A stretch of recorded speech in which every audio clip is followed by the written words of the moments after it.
G.O.D라는 그룹이 있습니다. 남성 그룹이죠. 저랑 동시대를 살아오신 분들은 잘 아실 거예요. 대표적인 곡이 어머님은 짜장면을 싫다고 하셨어. 아마 아실 겁니다. 예. 짜장면이 싫어서 싫은 게 아니었죠. 네, 자녀들 때문에.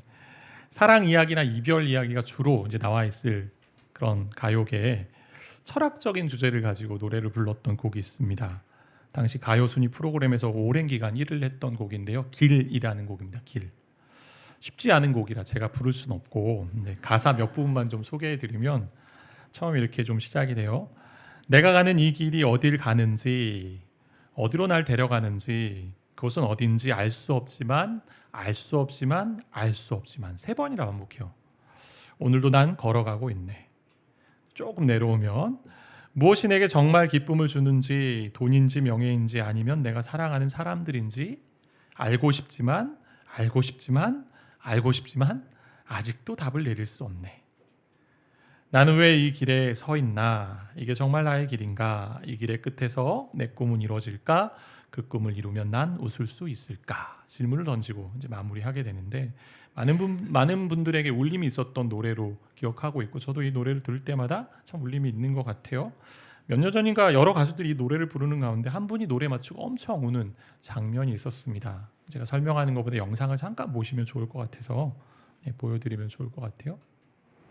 오빠 들으면서 되게 감정이 막 올랐나 봐요. 그래갖고 같이 원래 부르는 건데 왜 그래 오빠? 왜 그래? 왜 그래요 진짜 형? 왜나 두 개를 나 옆에 와서 안아줘? 왜 그래요? 진짜 왜 그래? 뭐야? 왜 울어? 저 혼자만 딱 거기에 혼자 있는 느낌이었어요. 혼자. 옆에 멤버들이 다 있었지만 앞만 보고 계속 달렸었던 것 같아요. 내가 지금 진짜 가사 말처럼 내가 지금 걸어가고 있는 길이 이게 맞는 길인가? 그런 질문을 처음 질문을 했었던 것 같아요. 그래서 사실 모르겠어요. 어떤 길을 가고 싶은지. 네. 왜 울었느냐는 질문에 인터뷰에서 얘기하듯이 내가 한 길을 계속 가져왔는데 이게 제대로 가고 있는 길인지 문득 이 노래를 부르면서 생각이 났고 지금도 잘 모르겠다 그런 얘기를 대답을 했어요. 그러니까 사람들은 무엇을 향해 가고 있습니다. 좁고 있죠. 저마다의 목적이나 꿈이나 이상을 향해 갑니다. 그러면서 내가 가는 이 길이 맞는지 모르는지 모르면서 가는 때가 너무나 많다라는 거죠. 그러니까 어디서 와서 어디로 가는가에 대한 이 질문에 대한 명확한 답을 주는 곳은 세상에 어디도 없는데 세상에서 찾고 있습니다. 그 명확한 답은요 오로지 기독교 복음만 제시할 수 있기 때문에 그런데요. 지난주 복음의 첫 장인 창조에 대해서 나눴습니다. 복음을 네 가지 장으로 좀 보자, 챕터로 보자. 창조, 타락, 구속, 완성, 새 창조에 대한 얘기인데 한 장씩 우리가 보게 될 텐데요. 하나님 창조하신 이 세상은요. 하나님의 영광이 발산되고 드러난 피조 세계입니다. 아름다운 창조 세계요. 그래서 이 세상에서 하나님을 느끼며 그분을 즐거워하고 또 그분을 누리는 삶. 그래서 그러므로 영광을 돌리는 삶을 우리는 살고 왔는지 한번 생각해 볼 수 있겠죠. 한 주간 여러분 어떻게 살아오셨습니까? 하나님이 하신 것에 대해 감사하며 예배하는 자로 즐거워하는 자로 살아오셨습니까? 하나님이 선하게 창조한 세상입니다. 하나님의 형상 또 성품을 닮은 인간을 창조하시고 또 하나님의 대리자로 대리 통치자로 세우셨습니다. 그래서 인간은 하나님이 주신 땅에서 행복을 누릴 수 있었어요. 하나님 주신 것을 누리고 또 돌보고 가꾸면서. 그런데 인간의 삶을 보면 그렇지 못한 부분이 너무나 많다라는 거죠. 게다가 창조의 선함이 보이지 않을 때도 많이 있습니다. 악의 문제는 사회 문제다 여겼던 적이 있어요. 19세기에 인간 본성이 근본적으로 선하고 악은 무지 그리고 나쁜 환경 때문에 생기는 것이다. 그렇기 때문에 교육을 통해서 사회 계획을 통해서 행복하고 복된 삶을 인간이 좀 살아보자라고 믿었던 때가 있었습니다. 그런데 역사를 통해 증명된 것이 뭔가요? 세계 전쟁이 있었잖아요. 나름 교육 기회를 제공하고 복지 국가를 향해 달려가도 악하게 만드는 인간의 능력이 그치지 않는다는 것을 경험하게 됐습니다. 전쟁을 통해 분쟁과 갈등을 통해 오늘날도 있는 민족 간의 전쟁들 심지어 이런 전쟁 중에도 자기 나라 국민과 관계없이 자기 인생의 영광을 위해서 내가 늙지 않고 영원히 살 수 있는 법을 개발하라고 과학자들에게 지시했던 지도자도 지금 있습니다. 오늘은 복음의 4가지 장 중에 2번째 장인 타락에 대해서 좀 다루려고 하는데요. 그러니까 선한 창조 세계 가운데 행복을 누리지 못하고 이 세상이 깨어진 이유가 무엇인가에 대한 그 질문에 대한 답을 좀 찾아보고 싶습니다. 답이 뭘까요? 인간의 악함이잖아요. 그 성경은 죄라고 이야기합니다. 그래서 오늘 이야기는 죄에 대한 얘기를 좀 다루려고 해요. 무거운 얘기라 들으면서 또 죄구나 이럴 수 있는데 이게 우리의 원래 시작입니다. 하나님으로부터 창조된 인간이 하나님으로부터 떠나면서 시작된 아픔이 오늘 우리가 경험하는 것들이거든요. 그래서 죄가 어디서 왔는지, 또 죄는 무엇인지, 또 죄의 영향력, 결과는 뭔지, 그렇다면 우리는 어떻게 살 것인가, 이런 얘기를 좀 다루려고 합니다. 죄가 어디서 왔을까요? 성경은 죄가 들어온 경로를 창세기 3장을 통해 묘사하거든요. 3장 1절에 보니까 말씀이 있는데 같이 좀 읽어볼까요? 그런데 뱀은 여호와 하나님이 뱀이 여자에게 물어 이르되 하나님이 참으로 너희에게 동산 모든 나무의 열매를 먹지 말라 하시더냐. 자, 1장과 2장은 아름다운 창조의 이야기가 있었어요. 가정도 만드시고 보시기에 좋았더라 하시고 에덴 동산에 아름다운 것들이 있음을 경험한 이야기들이 있습니다. 근데 갑자기 3장에서부터 사건의 내용이 바뀌죠. 그런데로 시작합니다. 죄는 사단의 도구가 된 뱀의 유혹을 통해서 들어옵니다. 사람의 삶 속에 들어와요. 뱀도 하나님 지으신 창조물이죠. 들짐승이고 또 간교하다라는 이 단어는 단순히 나쁘고 악하다라는 뜻 같지만 중립적으로 보면 지혜롭다라는 그런 단어거든요. 사단에게 붙들려 사용되면서 아담과 하와를 유혹하고 죄를 짓게 만든 도구가 되었던 것이 뱀입니다. 하나님이 참으로 너희에게 동산 모든 나무의 열매를 먹지 말라 하시더냐. 사단이 무엇인가 뒤틀고 있다라는 거죠. 하나님의 말씀을. 하나님 뭐라고 말씀하셨죠? 2장 16절 17절 오늘 읽은 말씀에 보면 여호와 하나님이 그 사람에게 명하여 이르시되 각종 동산 각종 나무의 열매는 내가 임의로 먹되 마음대로 먹을 수 있다. 너의 것이다 라고 하나님 말씀해 주셨어요. 17절 선악을 알게 하는 나무의 열매는 먹지 말라. 내가 먹는 날에는 반드시 죽으리라 라고 말씀하셨습니다. 하나님이 사람을 창조하시고 에덴에 모든 열매를 다 주셨습니다. 그런데 뱀은 마치 하나님이 다 주시지 않은 것처럼 이야기합니다. 먹지 말라 하더냐. 다 먹으라고 하셨어요. 근데 그 중에 단 하나만 좀 기억했으면 좋겠다라는 거였습니다. 선악을 알게 하는 나무의 열매는 먹지 말라. 우리가 선악을 알게 하는 나무의 열매 이런 얘기를 하면 가끔 선악과 때문에 문제다. 하나님이 선악과를 만드셔서 우리가 죄를 졌고 그래서 우리가 이렇게 힘든 비참한 삶을 살고 있다. 구원의 길이 필요하다. 이렇게 우리가 이야기할 때가 많이 있죠. 왜냐하면 선악과가 어떤 의미인지를 잘 모르기 때문에 그런 이야기를 하는 것 같아요. 선악과는 영어로 보면 선과 악의 지식의 나무 열매입니다. 선과 악의 지식의 나무의 열매. 그래서 선과 악의 지식이 어디로부터 오는지를 보여주는 나무입니다. 가리키는 나무예요. 선과 악을 알게 하는 나무를 동산 중앙에 둡니다. 어디서든 볼 수 있게 하시는 거죠.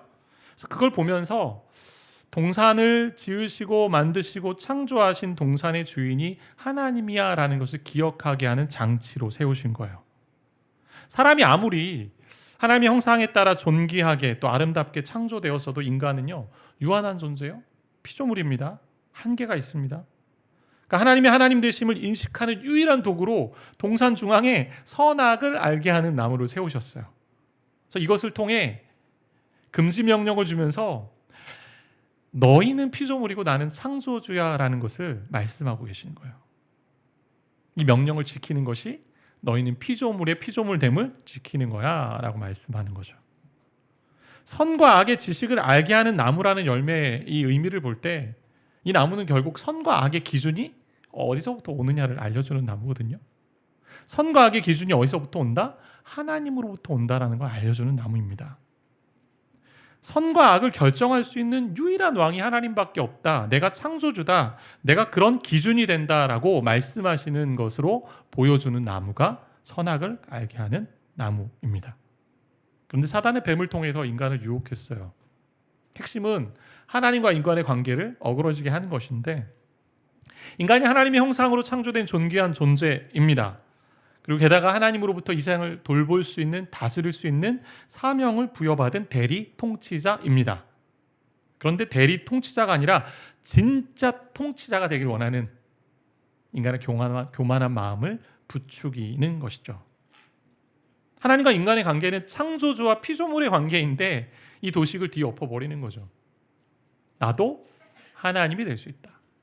나도 창조주가 될 수 있다. 하나님이 해주신 말씀을 왜곡하고 비틀어 버려서 정말 먹으면 죽는다 했는가를 물으며 절대 죽지 않는다. 결국 사람이 죄를 짓고 피조물의 한계를 벗어나는 결정을 합니다. 죄가 이렇게 들어오게 되었어요. 그럼 죄가 뭘까요? 여러분이 생각하는 죄가 무엇일까요? 죄는 우리가 불법이라고 얘기하고 뭔가 선을 넘어선 것처럼 우리가 많이 얘기하는데, 성경에서 정의하는 죄는 소극적으로 보는 정의가 있고 또 적극적으로 보는 정의가 있는데, 소극적으로 보는 정의는 선함이 이루지 못하는 것, 결핍이에요. 그리고 과실이고 결함입니다. 그래서 보통 악을 선의 부재라고 이렇게 우리 어거스틴이 이야기했는데요. 그러니까 표적을 향해 활을 쏘았는데 표적을 맞추지 못하는 것, 빗나간 게 소극적 의미의 죄예요. 근데 적극적으로 좀 본다면 잘못 행하는 거죠. 불법입니다. 선을 넘어가는 거예요. 하나님 말씀하신 기준을 넘어가는 거. 그래서 하나님이 명령하신 선악과를 먹지 말라, 이 먹지 말라는 이 명령을 어겼다. 이게 죄죠. 말씀에 순종하지 않은 거. 이게 소극적 의미, 적극적 의미의 죄의 모습을 이제 다루고 있는 건데, 근데 본질 안에 있는 죄의 정의는 뭐냐? 하나님의 자리를 인간이 빼앗은 것. 이게 죄예요. 하나님의 하나님 되심을 인정하지 않고 내가 하나님이 되겠다라고 한 교만이고 자기 욕심이고 결국 자기 중심성이라고 우리는 많이 이야기합니다. 그러니까 창조주가 왕 되심을, 하나님이 왕 되심을 거부하고 스스로 내가 동산의 왕이 되겠다라고 이야기하는 것이죠. 그게 죄예요. 사단이 뱀을 통해 유혹한 말에도 결정적인 이제 단서가 좀 들어 있는데, 3장에 보면 4절, 5절에 이런 말씀이 기록되어 있어요. 뱀이 여자에게 이르되 너희가 결코 죽지 아니하리라. 그리고 4절 그렇게 되어 있고 5절 같이 읽읍시다. 너희가 그것을 먹는 날에는 너희 눈이 밝아져 하나님과 같이 되어 선악을 알 줄 하나님이 아심이니라. 자, 선과 악을 아는 지식이 너희 인간에게서 나와 라고 유혹하는 거죠. 너희가 기준이 될 수 있어. 너희가 창조주고 너희가 선과 악의 기준이 돼서 너희가 원하는 대로 하는 게 선이고 너희가 원하지 않는 게 악이야 라고 말씀하는 거죠. 기준이 너희야. 인간의 욕망을 부추깁니다. 하나님처럼 되려는. 이런 점에서 죄는요, 하나님을 대항하는 거고 하나님을 대적하는 모습을 지니고 있어요. 내가 신과 같은 자율권을 가지겠다라는 거죠. 내가 하나님 의존적인 존재로 창조함 받았음에도 불구하고 내가 하나님 의지하지 않고 의존하지 않고 나 혼자 스스로 독립된 존재로 살겠다. 내 방식대로 선과 악을 정의하며 살겠다. 왕이 되며 살겠다라고 결정한 것이 죄의 본질입니다. 자기 중심성으로 결정하는 거죠. 이렇게 결정하게 한 그 전략이 있는데, 사단의 전략이 뭐냐면 하나님을 오해하게 만드는 거예요. 하나님의 선하심을. 사단이 뱀을 통해서 하나님의 선하심에 대해 의심하게 만들었습니다. 하나님 인간을 창조하시고 동산에 있는 모든 것을 다 마음껏 누리라고 하셨는데 단 한 가지, 너희는 피조물이고 창조물이라는 이 장치 하나만 좀 건드리지 마, 이렇게 한 건데, 하나님 이걸 통해서 하나님처럼 되지 못하게 하는 거고 하나님처럼 선과 악의 기준을 가지지 못하게 하는, 하나님은 정말 나쁜 분이야 라고 만들어낸 거죠. 더 귀한 건 많이 준비해 놓으셨는데, 여러분 잘 아시는 것처럼 에덴 동산의 중앙에 선악을 알게 하는 나무도 있지만 또 뭐가 있었어요? 생명나무. 생명나무에 대한 얘기가 이제 뒤에 나오죠. 3장 후반부에. 나중에 아담과 하와가 죄를 범한 후에 죄된 모습 그대로 영원한 삶을 살까봐 생명나무가 그런 의미를 가지고 있기 때문에 에덴 동산에 내쫓고 하나님이 지키십니다. 그러니까 인간을 안 주신 것에 대해서 그 하나에 매여서 하나님의 선하심을 오해할 때가 너무 많죠. 이미 우리에게 주신 은혜가 너무 많은데 하나 안 주셨다고 그 하나 때문에 하나님을 원망하고 또 하나님 선하지 않아라고 손가락질 할 때도 때로는 있습니다. 그러니까 죄를 윤리적인 기준에서만 보면 안 되죠. 인간이 죄인이다 할 때 행동에 드러난 죄, 또 세상의 법적 기준에서의 죄를 이야기할 때가 많이 있습니다. 맞습니다. 그 죄죠, 그것도. 그런데 하나님이 정의하시는 죄의 근원적인 부분은 죄된 행동, 죄로 나타난 열매 이전의 죄의 뿌리라는 거죠. 하나님의 자리를 빼앗은 것. 하나님을 하나님 자리에 두지 않고 내가 스스로 왕이 된 것, 내가 하나님이 된 것. 그러니까 선하신 하나님이 우리를 돌보시는 왕이신데 내 인생 내가 책임지겠다, 내가 스스로 돌보며 살겠다, 자기 독립선언을 한 것이죠. 자기 중심성이고 자신을 숭배하는 인생이 되었습니다. 이로 말미암아 죄의 결과가 있죠. 영향력이 있습니다. 첫 번째 결과가 뭐예요? 죄로 인해 사망이 왔어요. 모두가 죽음을 향해 지금 가고 있습니다. 로마서 6장의 말씀처럼 죄의 삭은 사망이기 때문에. 죄의 대가는 사망이에요. 하나님께 반항하니까 하나님과의 관계가 깨어집니다. 상함과 그리고 고통과 죽음이 왔습니다. 왜냐하면 하나님은 생명의 존재이고 인간에게 하나님의 숨결을 불어넣으셨어요. 그래서 생명이 됐다, 살아있는 영이 됐다, 그렇게 창조하셨는데 하나님과의 관계, 생명을 주고 영혼의 호흡을 주는 하나님과의 관계가 끊어지니 인간은 죽음을 맛보게 되는 거죠. 하나님과 분리되는 것이 죽음이에요. 그것이 죄의 모습입니다. 생명의 공급자를 떠난 것이 죄이기에 모두가 죽음을 경험하게 되어 있습니다. 그러니까 너희가 선악과를 먹는 그날에는 반드시 죽는다라는 하나님의 말씀이 이루어지는 거죠. 근데 말씀을 보면 당장 아담과 하와가 죽지 않았어요. 당장은 죽지 않았지만 육신의 죽음이 유보된 거죠. 그들도 결국 죽었거든요. 영적인 죽음, 관계적인 죽음, 하나님과의 관계적인 죽음은 이미 경험했습니다. 영적인 죽음과 관계적인 죽음을 통해 죄의 영향력이 인간 가운데 오게 된 거예요. 하나님의 왕되심을 거부하니 어떤 일이 벌어지냐면 다른 것에 소망을 두면서 삽니다. 인간은요, 예배하는 존재로 창조됐어요. 내가 하나님을 예배하지 않으면 다른 것을 예배하고 다른 것을 사랑하고 다른 것에 애정을 주는 인생이 되거든요. 다른 것에 사랑과 애정을 바치면 우리가 돈이나 때로는 권력이나 때로는 인정이나 때로는 가정이나 연애나 성이나 또 사회적 정의나 뭐 정치적 야망 이런 것에 우리가 다 이렇게 헌신의 힘을 다해 사랑하고 애정을 두면 반드시 그것들이 배신하게 되어 있습니다. 그렇게 늘 가면 조절의 부재가 오거든요. 그게 중독이잖아요. 잠시 영상을 보겠다고 펼쳤는데 두세 시간이 지나갔던 적 혹시 경험하셨습니까? 아니 몇십 분 경험 지나가잖아요. 그러니까 매어있는 존재가 돼요. 하나님을 왕으로 인정하지 않고 살며 다른 것에 지배당하는 게 인간의 모습입니다. 그러면서 그 사망의 길을 인간은 가고 있다는 거죠. 죄는 하나님과의 관계가 깨어진 모습이에요.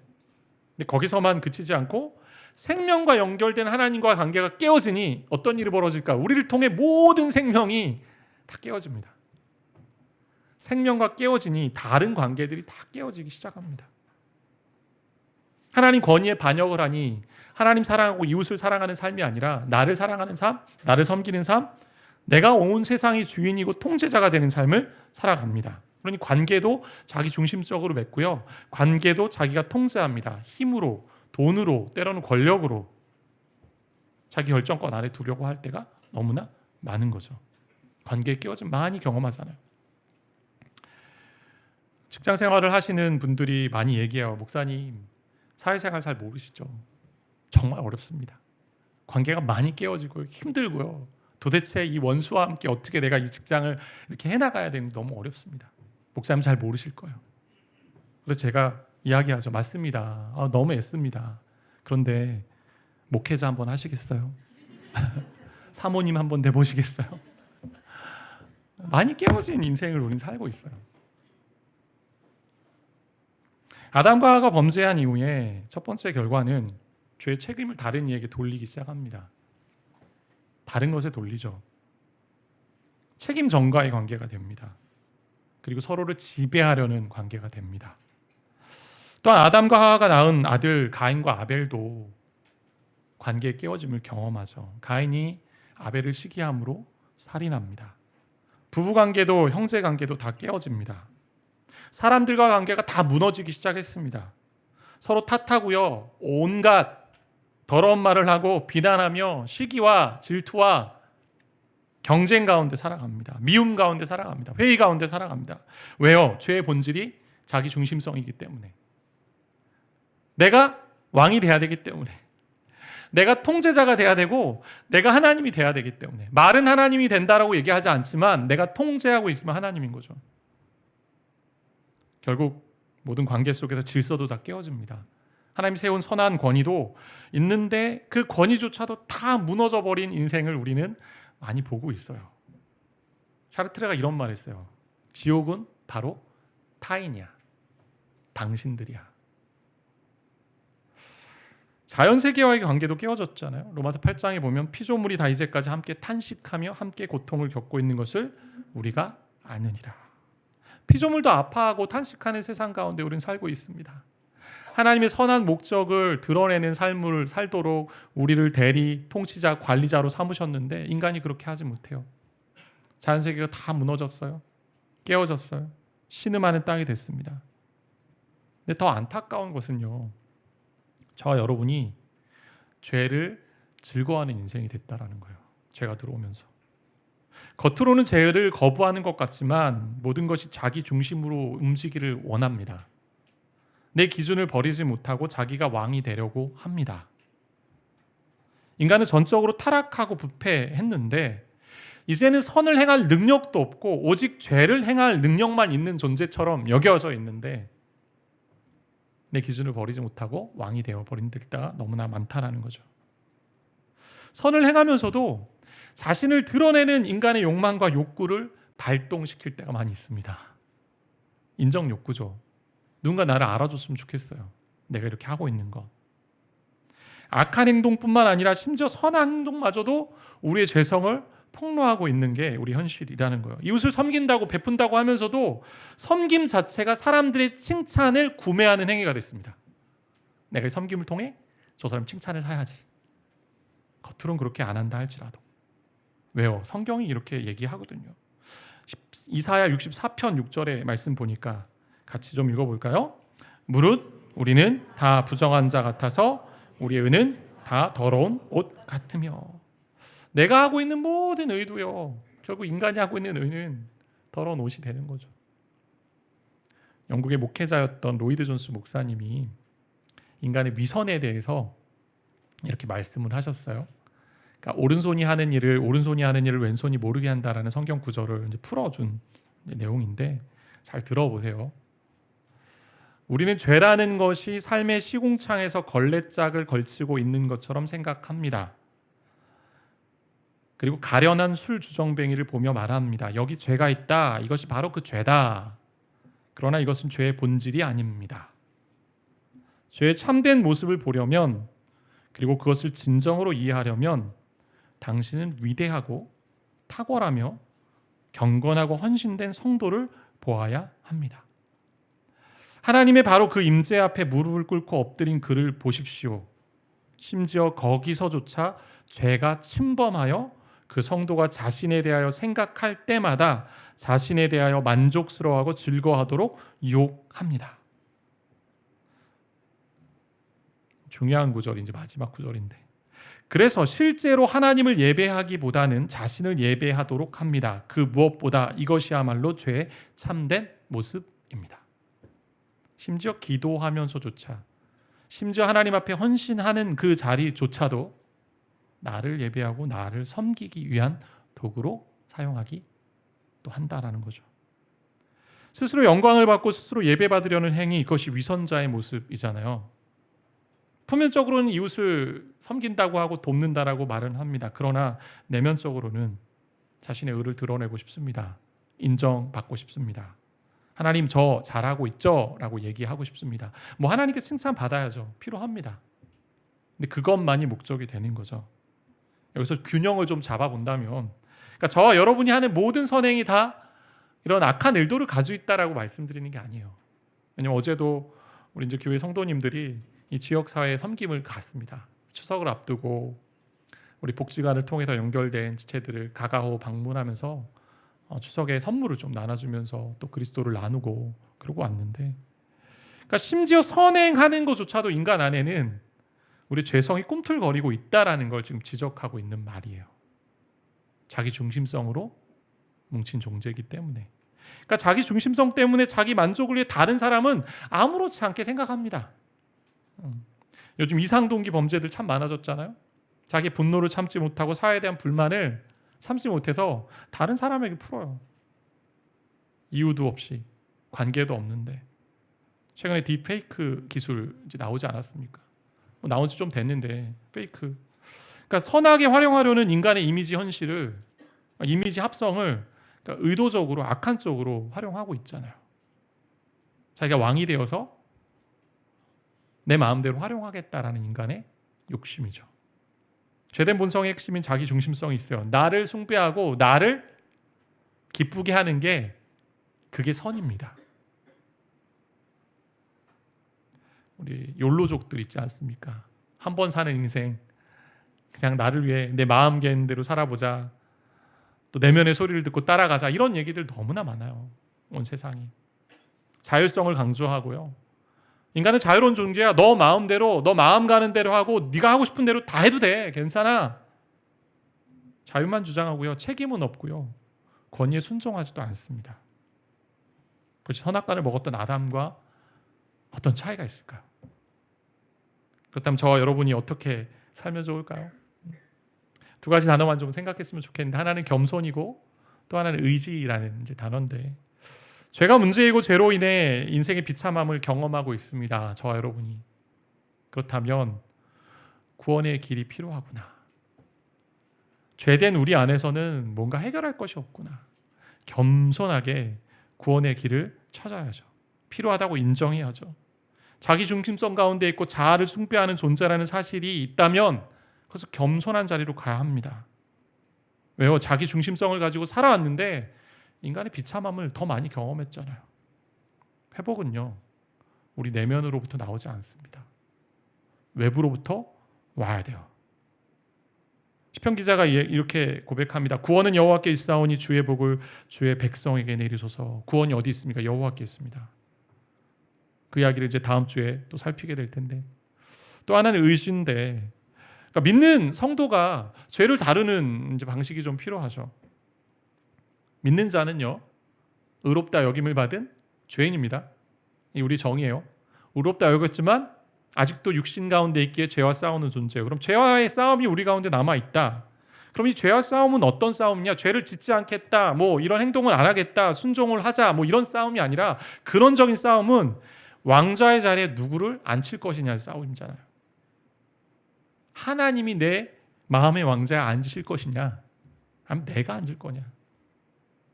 내가 앉아서 내 원대로, 내 마음대로 이것이 선입니다, 이것이 악입니다 구분하고 기준을 삼아 내 식대로 한다라면 자아를 숭배하는 거죠. 악을 행하는 거죠. 내려놓는 자리, 자기 죽음의 자리로 가야 되는데 그 일을 잘 하지 않습니다. 쉽지 않아서 그래요. 그 일이 본성상 죄인이기 때문에 내가 높아지길 원하고 내가 왕이 되길 원하지 내려오지 않습니다. 그렇기 때문에 예수를 의지하는 거죠. 예수님이 해주셔야 이 일들을 할 수 있어요. 우리 힘으로 내려오는 거 쉽지 않습니다. 예수가 이미 하신 구원의 길 기억하며 예수를 의지하며 나아갈 때 내가 할 수 없는 이 자리 내려오는 걸 할 수 있습니다. 우리가 이제 고난의 상황을 경험하면 너무 쉽게 내려놓잖아요. 안 내려놓던 것들을. 근데 평상시에는 내가 자꾸 왕이 돼서 내가 통제하고, 때론 배우자를 통제하고, 자녀를 통제하고, 직장 동료를 통제하고, 주변의 사람들을 통제하고, 그렇게 살 때가 많지 않습니까? 어떤 분이 이렇게 이야기할 수 있어요. 목사님 저 없으면 우리 교회 안 됩니다. 이럴 수 있죠. 목회자도 그럴 것 같아요. 하나님 저 없으면 하나님 나라 안 됩니다.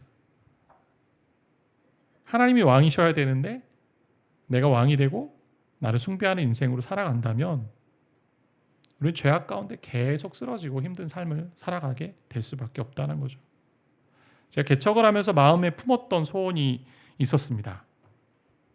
평생 부목사 하고 싶다라는 소원인데, 왜냐하면 하나님 담임 목사 하시고 제가 부목사 하겠습니다. 그러니까 저와 여러분이 죄를 짓기에 너무 쉬운 존재라는 사실을 안다면 매 순간 예수 그리스도 의지해야죠. 예수님 당신이 왕이십니다라고 고백하며 시작해야 합니다. 그게 예배의 모습이에요. 예배는 하나님이 왕이십니다라고 고백하는 거고 인정하는 거고, 하나님 내 삶의 주인이십니다라고 확실하게 선언하는 자리입니다. 그렇게 예배하며 나아가는 인생이 될 때 저와 여러분이 이 죄와의 싸움에서 단순히 어떤 행동을 한다 안 한다, 하나님이 말씀하셨으니 순종한다 안 한다 이 차원이 아니라 하나님을 내 마음의 왕좌의 자리에 놓고 그분을 따라갈 때 깨어진 모든 관계, 삶의 모든 비참함이 하나님 안에서 아름답게 또 새롭게 변화되어 갈 줄 믿습니다. 우리 예수님 이렇게 우리에게 초청하세요. 마태복음 9장에 있는 말씀인데요. 예수께서 들으시고 이르시되 건강한 자에게는 의사가 쓸데없고 병든 자에게야 쓸데있느니라. 너희는 가서 내가 긍휼을 원하고 제사를 원하지 아니하노라 하신 뜻이 무엇인지 배우라. 같이 읽어볼까요? 나는 의인을 부르러 온 것이 아니요 죄인을 부르러 왔노라 하시니라.